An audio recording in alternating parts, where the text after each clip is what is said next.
Welcome back to the basement, the friendliest place on YouTube. It's time for another episode of Smash Talk, and we have a special guest here in the basement with us today. It's Pikminnicus. Say hi, Pikminnicus. Hello. Yes, Pikminnicus is a fellow Let's Player and gamer like us. He is from Tejas, also known as Texas. Tejas? We're from Minnesota. What language is the X ever silent? I don't know. Whoa. Maybe if it was like Tejas. Anyway, we're doing some Smash. Pikminnicus is the superior player, but Ted can hold his own. Let's see how this goes, and let's talk about whatever we'd like. On previous episodes, we've talked about such things as the Nintendo Switch and ice cream preferences. Today we're going to talk about candy canes, because apparently Mario loves candy canes. Well, he does, and one of them does. That's the Pikminnicus one, is the stripy one, right? Yeah. That's not a candy cane, that's like a Super America. America. It's America. America! Pikminnicus, are you a candy cane guy? You know, I don't mind chomping on a candy cane once in a while. It's not bad, especially in the good old Christmas spirit. Oh, do you chomp on them? You don't? Nah, so I like just kind of just crunch? lick them there until it gives me something to do.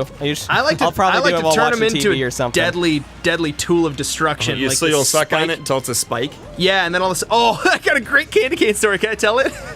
Go for it. This is awesome. So in college, we had a white elephant gift exchange around like Christmas time, and one guy gave me like a giant candy cane. Like it must have been like 3 inches thick, and it was just a big pull. Like it was probably foot long and 3 inches thick candy cane. Wow. And I determined I'm gonna eat this. Oh, gross. So I started licking.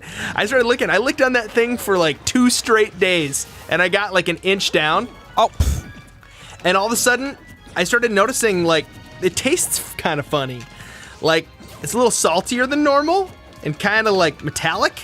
And I'm like, what's going on? I look down and I'm realizing that like my tongue is bleeding. Oh, I was gonna say it's probably blood. It was, and I'd seen like the red speckles on the thing, but I just thought it was like red speckles spread throughout the candy cane. Yeah, not your the DNA. Coloring. Yeah, I didn't think it was my life fluids.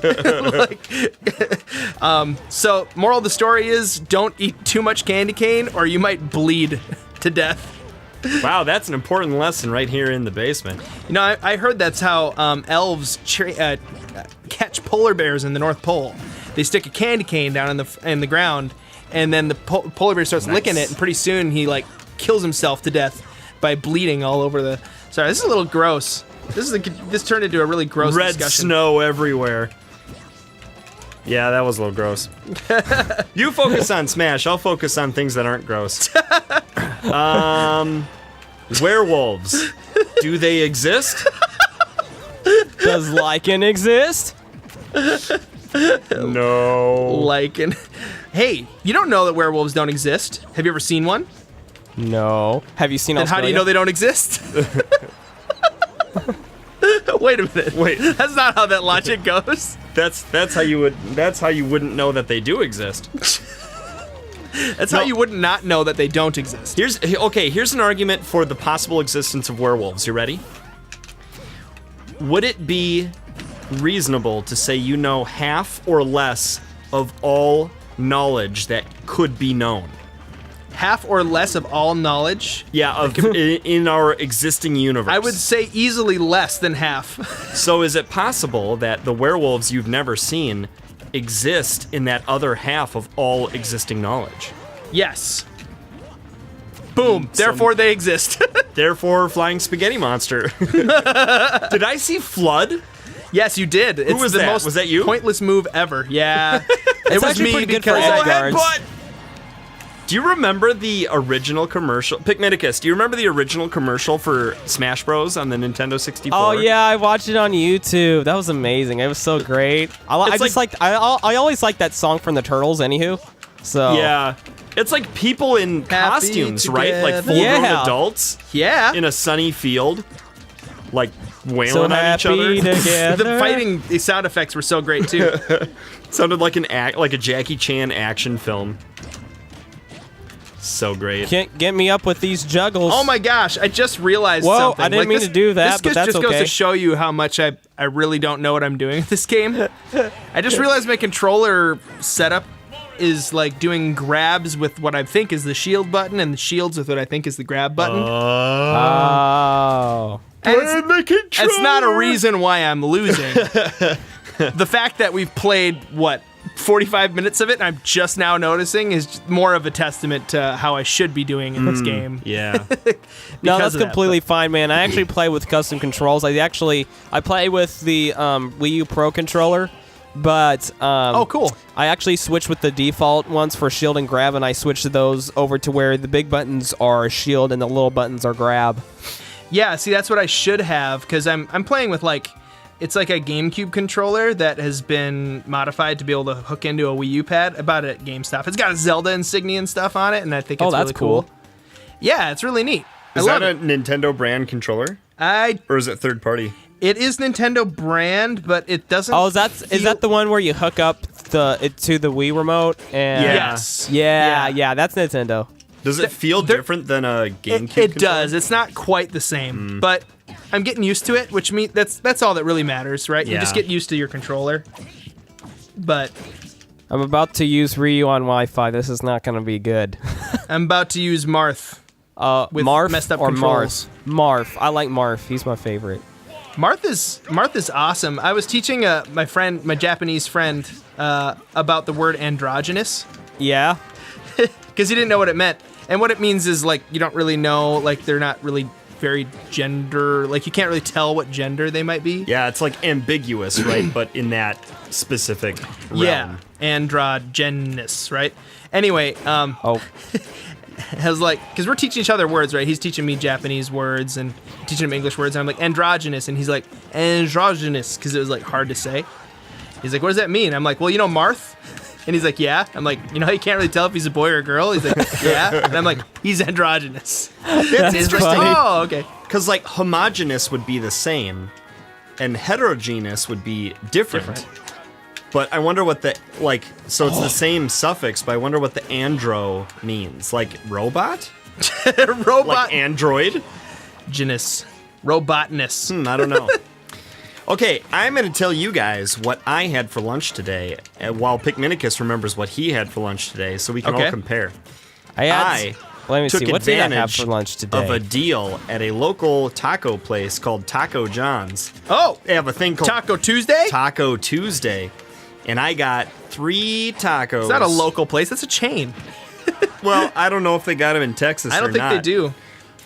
They probably actually have actual tacos. So semi-local. Anyway, but not like a mom and pop place.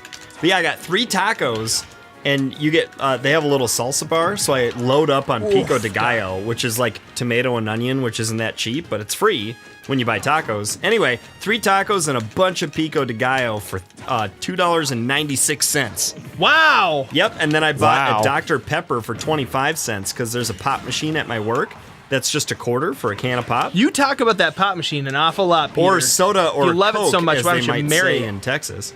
I do love that pop machine. Pikminnicus, do you say pop or soda or Coke? Because you're from Kansas, but you live in Texas. But also Arizona. I usually say pop. That's my Whoa, go-to what? saying. I thought that was just no for anybody who's anywhere below Iowa. Kansas. I'll say pop or soda. My mom was actually from West Virginia, so I might have picked up something from that. I'm not sure. Hey, I did it. I was so happy. I performed a real show. Yeah, the soda thing is definitely eastern, southern kind of a thing. Because my dad's all like, no, it's soda. Well, but South Southern is Coke. Everything's Coke, regardless. Yeah. What it actually is. My mom's actually a preacher's kid, and when they lived in California, she said everything they called was Coke. Everybody was like, not it's called just beverages, but everything. I got a new pet Coke. Look at him wag his tail. Or hey, you want to play some Smash Coke? I've never seen that move before. Oh, the focus cancel. Oh, that's cool. actually just a focus attack. Wow, that was nifty, man. So, Pikminnicus, what did you have for lunch today? I had fish sticks and tater tots. Oh, really together? Good. That sounds like a killer. That's almost like fish and chips, but like the microwavable version. Now I want fish sticks. I love fish sticks. I especially like with, getting frozen breaded fish in the grocery store and bringing it home. Do you guys like eating them with like tartar sauce or with cocktail sauce? I actually I can do both. For fish sticks, I can easily do both. No, I don't like love me some either. I tartar would sauce. do just lemon juice. Lemon juice on a fish stick? Lemon juice. Wow. That's almost more boring than vanilla ice cream. I mean, like, but a lot of it. Just I'd have kidding. like a cup Ouch, of my lemon juice feeling. and like drop the fish stick in for a minute. And just let it sop up and turn into like a twice as big fish stick that's mostly lemon Gross. juice. That sounds like something my wife would do. And then like the bread gets all like pale and like mushing off of the white limp fish. Oh. You leave it in there so long you can eat it with the straw. Hey, it's Pikmin! Hey, I'm favorite. fighting Ganon. Pikmin's my With the- favorite Olimar, man. Now this is my question. Why is he not your main? Like everything I about you is played him supposed to for be like 2 Pikmin-y. seconds, and I couldn't stand playing as him. He was actually he was my secondary in Brawl. But in this game, I really did not like using him. I mean, in Brawl, all I did with him was just spam grab attack. That's all I Oh. did in Brawl with him. And all my friends got super mad that I did that. It was really funny. It was like, my friends would be like, quit spamming grab, it's so annoying. I'm like, no, I like it using it, it's so fun. And then they called him OP, and then we banned him because we have house rules like that. Oh my gosh. I can remember that exact thing happening with me and a friend of mine that he was in the same grade as me, and he had a younger brother and an older brother that were 2 grades apart in either direction. And the 4 of us would play Mortal Kombat Trilogy on the Nintendo 64, which had like 40 of the characters or something from the franchise so far. And we would play and play and play and play and play, and I was always the worst at it until I finally got like good with a couple of spammy things with a couple different characters, and then they were declared overpowered and banned from the tournaments. Because you were so good at it. Well, yeah, but good at like such a small amount of stuff that was hard to defend. So I get it. I mean, they'd get super mad, but we used to play that game like you guys are playing this right now. That was fun. Aw, no stomp for me. No yeah, stop. that's all right. I don't need you to gimp me. Tis true. Aw, I was gonna go for a footstool. Tis true. There we go. Oof. Tis true. Man, Ganon, let me tell you, he's pretty bad. Bad guys from Ganon are pretty bad. He's got the Triforce of Power. That's He's pretty actually tough to considered a overcome. low tier in the competitive scene. Yeah, he always has been. I mean, like, Oh, they there we really go.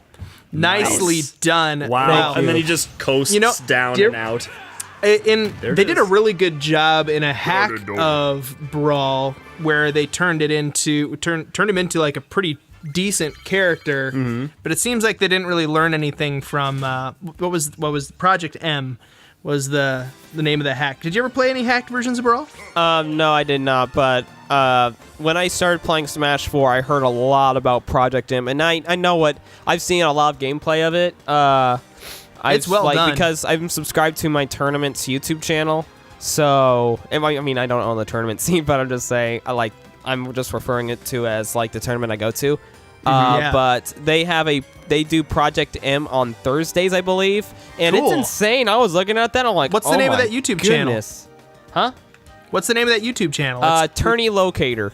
Tourney Locator. Cool. We'll have Yeah. to check that out. That's all we got for you guys today on Smash Talk. Hopefully you enjoyed getting to know Pikminnicus a little bit more and his lunch preferences with fish sticks and tater tots and all that good stuff. Hopefully you guys had a great time here in the basement. We'd love for you to check out Pikminnicus' channel. There's a link for that popping up on the screen here, also in the description below. And until next time, Basement Dwellers, we think that you are more alien-y than... Oh, then E.T. himself when he ate the Reese's Pieces and tried to phone home in the basement.